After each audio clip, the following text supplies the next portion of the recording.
কান্নাকাটি করছে, আমাদের গণতন্ত্রের মা অসুস্থ, আপনারা দোয়া করবে। বেটা বদ হুঁশ আছে তো, তোর নিজেরই মা নেই, তো বাবার খবর নেই, ও গণতন্ত্রের মার জন্য কেঁদে বেড়াচ্ছে। ও গণতন্ত্রের দলনেতা, সীমাহীন ক্ষমতার অধিকারী, মুখে বলে ও মাত্র একটি ভোটে অমুক দল জিতে যাবে, কিন্তু দলের নেতা যা বলে তার বাইরে যাওয়ার ক্ষমতা একটা লোকেরও নেই। রাজতন্ত্রে ও গণতন্ত্রে ব্যক্তির ইচ্ছা ও বা দলীয় সিদ্ধান্ত প্রধান বিবেচ্য বিষয়। পক্ষান্তরে খেলাফতে আল্লাহর বিধানই প্রধান বিবেচ্য হয়ে থাকে। রাজতন্ত্রে রাজার আদেশে চূড়ান্ত, গণতন্ত্রের দল নেতা বা প্রধানমন্ত্রীর ইচ্ছায় চূড়ান্ত। ফলে হকপন্থী একক ব্যক্তি বা সংখ্যালঘুর রায় সঠিক হলেও তা অনেক সময় বিবেচনায় আসে না। যে ব্যক্তি নেতৃত্ব চেয়ে নেয় আর যে ব্যক্তি আরাদা মানে ইরাদা করে, আমরা কখনোই তাকে নেতৃত্ব দেই না। এই হলো যে মুসলমানদের হাদিস। আর তারাই নেতৃত্বের জন্য বাড়ি বাড়ি ঘুরে বেড়াবে যে আমাকে ভোট দিও। আত্মাহারিক টিভি, ওহির আলোয় উদ্ভাসিত জীবনের জন্য। গণতন্ত্র পুরো শিরকি তন্ত্র, খেলাফত পুরোপুরি আল্লাহর ওহির তন্ত্র। খেলাফত আর গণতন্ত্র কোনো একসঙ্গে মিশতে পারে না। এক নম্বর পার্থক্য হলো রাজতন্ত্র ও গণতন্ত্র দুটি মানব রচিত মতবাদ। পক্ষান্তরে খেলাফত আল্লাহ প্রেরিত ইসলামের শাসন ব্যবস্থার নাম। দুই, রাজতন্ত্রে ও গণতন্ত্রে মানুষের হাতেই থাকে সার্বভৌম ক্ষমতা। পক্ষান্তরে খেলাফতে আল্লাহ সার্বভৌম ক্ষমতার মালিক ও বান্দা মালিকের প্রতিনিধি মাত্র। খেলাফত মানে প্রতিনিধি। তিন, রাজতন্ত্রে গণতন্ত্রে মানব রচিত বিধান অনুযায়ী দেশ পরিচালিত হয়। পক্ষান্তরে খেলাফতে আল্লাহ প্রেরিত বিধান অনুযায়ী দেশ শাসিত হয়। চার, রাজতন্ত্রে গণতন্ত্রে মানুষের দাসত্ব করে। পক্ষান্তরে খেলাফতে মানুষ কেবল আল্লাহর দাসত্ব করে। পাঁচ, রাজতন্ত্রে ও গণতন্ত্রে মানুষের রচিত আইন সদা পরিবর্তনশীল। পক্ষান্তরে খেলাফতে অনুসৃত আল্লাহর আইন সর্বদা অপরিবর্তনীয়। সে 2000 বছর আগেই বলা হয়েছে জেনা ব্যভিচার হারাম, আজকে হালাল করা হবে।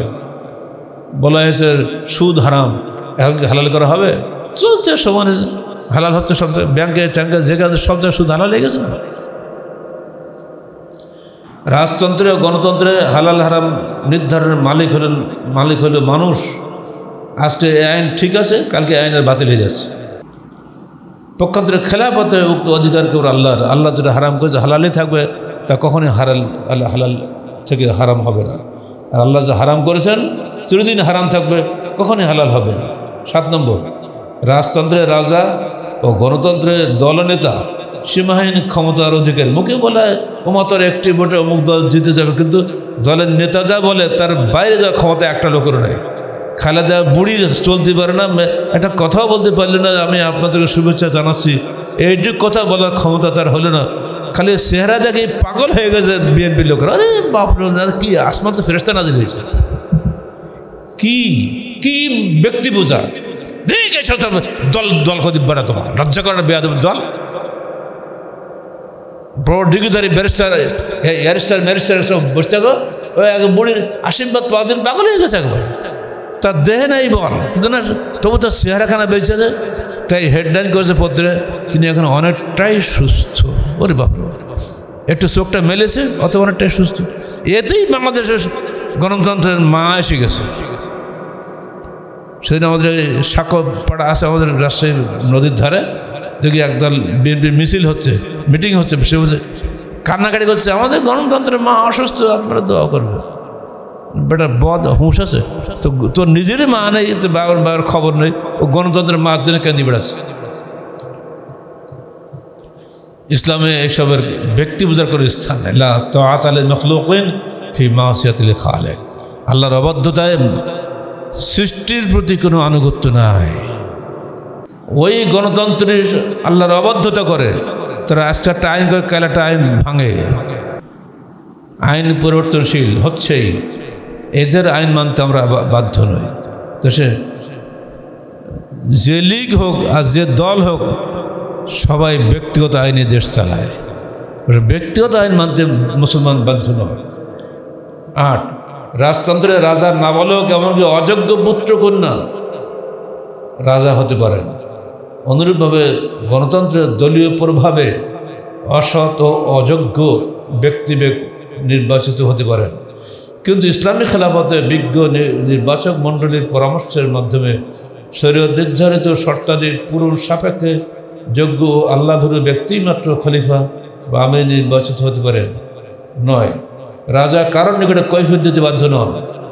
অন্যদিকে দলীয় প্রধানমন্ত্রী জাতীয় সংসদে জবাবদিহিতার নামে নিজ দলের এমপি মন্ত্রীদের হাততালি কুড়ান মাত্র এবং বিরোধী দলের বাক্যবাণে জর্জরিত হন, অথচ খলিফা বা আমির আল্লাহভীরু শুরা সদস্যদের নিকটে পরামর্শ আহ্বান করেন এবং তারাও ইসলামী আদব রক্ষা করে আল্লাহর সন্তুষ্টির উদ্দেশ্যে তাকে যথাযথ পরামর্শ দিয়ে থাকেন। পরামর্শ সভায় ভিন্ন মত আসলেও আমির সামগ্রিক বিবেচনায় কল্যাণকর কোনো সিদ্ধান্ত নিলে সবাই তা শ্রদ্ধার সাথে মেনে নেন। চূড়ান্ত সিদ্ধান্তের পর সেখানে নোট অফ ডিসেন্ট দেওয়ার বা তা নিয়ে পরবর্তীতে কোনো গ্রুপিং সৃষ্টির অবকাশ নেই। শুরা সিদ্ধান্ত সকলের সিদ্ধান্ত হিসেবেই বিবেচিত হয়, কোনরূপ যদি কিন্তু সুযোগ সেখানে থাকে না, যেমনটি মুনাফিকরা ওহদ যুদ্ধের সময় ও পরবর্তীকালে করেছিল। এই বিষয়টি আপনারা পাবেন সূরা আলে ইমরান 156 আয়াতে। শুরা সিদ্ধান্ত থাকলে সকলের সিদ্ধান্ত হিসেবে বিবেচিত হবে, সেখানে কোনো টু শব্দ করে ক্ষমতা কারো থাকে না। সিদ্ধান্তের পর সকলে মিলে আল্লাহর উপরে ভরসা করেন ও তা বাস্তবায়নের সাধ্যমতো চেষ্টা করেন। বাজ আজমতে ফতাওয়াক্কাল আলাল্লাহ। আল্লাহ রাসূল বলছেন, যদি শব্দটি তোমাদের মধ্যে শয়তানের কর্মে দুয়ার খুলে দেয়, সহিহ মুসলিমের হাদিসে না, যদি শব্দ খুব খারাপ জিনিস, লাও যদি একবার ঢুকে পড়ে কোনো সংগঠনে, যদি কিন্তু তবে সে সংগঠন শেষ হয়ে যাবে, মানুষ চলতে পারবে না। 10, রাজতন্ত্রে ও গণতন্ত্রে ব্যক্তির ইচ্ছা ও বা দলীয় সিদ্ধান্ত প্রধান বিবেচ্য বিষয়। পক্ষান্তরে খেলাফতে আল্লাহর বিধানই প্রধান বিবেচ্য হয়ে থাকে। এমনকি কোরআন ও সহিহ হাদিসের দলিল থাকলে আমির শুরা সদস্যদের পরামর্শ অগ্রাহ্য করতে পারেন, যেমনটি হযরত আবু বকর সিদ্দিক রাদিয়াল্লাহু আনহু ওসমান বিন যায়েদকে জিহাদে প্রেরণের সময় এবং যাকাত অস্বীকারীদের বিরুদ্ধে যুদ্ধ ঘোষণার সময় করেছিলেন। সমস্ত সাহাবী একদিকে, এমনকি ওমর পর্যন্ত একদিকে, হে আবু বকর, আল্লাহ রাসূল এইমাত্র মারা গেলেন, সমস্ত কাফেররা তাকিয়ে আছে এখন একটা হামলা করার সময়, মানে এই সময় রাজধানী থেকে সেনাপতি বা সৈন্য থেকে সরাবেন না। আবু বকর বললেন, যে পাগড়ি আল্লাহ রাসূল নিজে বেঁধে গিয়েছেন আমি তো খুলব না, এসব বেড়ে যাও, তুমি আল্লাহই রক্ষা করবে, সৈন্য কখনোই ইসলামকে রক্ষা করবে না। এমন হলো ওসবা গেলেন, বিজয়ীর বেশে ফিরে এলেন। মানুষ দেখলো যে মুসলমানরা সৈন্যদের তোয়াক্কা করে, মুসলমানরা আল্লাহর রহমতের তোয়াক্কা করে। এই তাওয়াক্কুল, এই ঈমান যত জোরালো হবে ততই মুসলমানরা দুনিয়া শক্তিশালী হবে। যার প্রমাণ আজকে পাওয়া গেল পাকিস্তান আর হিন্দুস্তানের যুদ্ধে লাগিয়ে কত লোক যে আলহামদুলিল্লাহ পড়েছে, মানে এই দেশের মানুষ যে সাধারণত ইন্ডিয়া বিরোধী, তা প্রমাণ পাওয়া গেলে কালকে যুদ্ধে আমার সামনে কতজন আলহামদুলিল্লাহ বলেছে মরা মালাউন আরো মর বলে, সবাই বলেছে। পাকিস্তান জিতলে সবাই খুশি, এমনকি ঢাকা যখন খেলা হয়, পাকিস্তান আর ইন্ডিয়া যখন খেলা হয় না এই ক্রিকেট, পাকিস্তান জিতলে স্লোগানে বা স্লোগান, আর হারলে চুপ করতে থাকে। মানে এদেশের মানুষ সাধারণত ইসলামের পক্ষে, পাকিস্তান মুসলমানদের দেশ, এই একটা মহব্বত ভালোবাসা থাকবেই। যদিও দেশ পৃথক করে ফেলা হয়েছে, ইমান তো পৃথক হয়নি। 11, রাজতন্ত্রের রাজাগণ আমৃত্যু, গণতন্ত্রের দলনেতা বা এমপিগণ মেয়াদ পূর্তি পর্যন্ত নিজেদের শত অযোগ্যতা সত্ত্বেও তাদের স্বেচ্ছাচারিতা চালিয়ে যেতে পারেন। কিন্তু খেলাফত ব্যবস্থায় খলিফা বা কর্মকর্তাগণের কার্যকলাপের মেয়াদ নির্ভর করে তাদের সুষ্ঠুভাবে ইসলামী দায়িত্ব পালনের উপরে। ইসলাম নেই, আউট। 12, রাজতন্ত্রে রাজার আদেশে চূড়ান্ত, গণতন্ত্রের দল নেতা বা প্রধানমন্ত্রীর ইচ্ছায় চূড়ান্ত। ফলে হকপন্থী একক ব্যক্তি বা সংখ্যালঘুর রায় সঠিক হলেও তা অনেক সময় বিবেচনায় আসে না। পক্ষান্তরে ইসলামে ওহির বিধানে চূড়ান্ত, সেখানে আল্লাহর বিধান মতে সকলের ন্যায্য অধিকার সুরক্ষিত। 13, রাজতন্ত্রের রাজা হওয়ার ও গণতন্ত্রের ক্ষমতা দখলের লড়াই চলে। পক্ষান্তরে খেলাফত ব্যবস্থায় পদ বা ক্ষমতার দখলের আকাঙ্ক্ষা বা প্রচেষ্টা দুটোই নিষিদ্ধ। এখানে কেবল মজলিস শুরা নিজেদের মধ্যে পরামর্শের ভিত্তিতে একজনকে আমির নিযুক্ত করেন, আমির তাদের নিকটে ও আল্লাহর নিকটে কৈফিয়ত দিতে বাধ্য থাকেন। ইন্না লা নুওয়াল্লি আলা আমালিনা হাযা লিমান সাআলাহু ওয়া লিমান হারাসা আলাইহি ওয়া ফি রাওয়াতিন লিমুসলিম ওয়া লিমান আরা। আল্লাহ রসুল বলছেন, আমরা কোশ্চিনকালে নেতৃত্ব ওই ব্যক্তিকে দেই না যে ব্যক্তি নেতৃত্ব চেয়ে নেয়। সাআলাহু মানে কি সওয়াল করে, ওয়া লিমান হারাসা আলাইহি যে ব্যক্তি নেতৃত্বের লোভ করে, আর যে ব্যক্তি লিমান আরাদা মানে ইরাদা করে, মনে মনে চায় আমি একটু খলে বলে ভালো, ওনার চেয়ে আমি তো ভালোই ছিলাম। ইন্না লা নুওয়াল্লি আমরা কখনোই তাকে নেতৃত্ব দেই না। এই হলো যে মুসলমানদের হাদিস।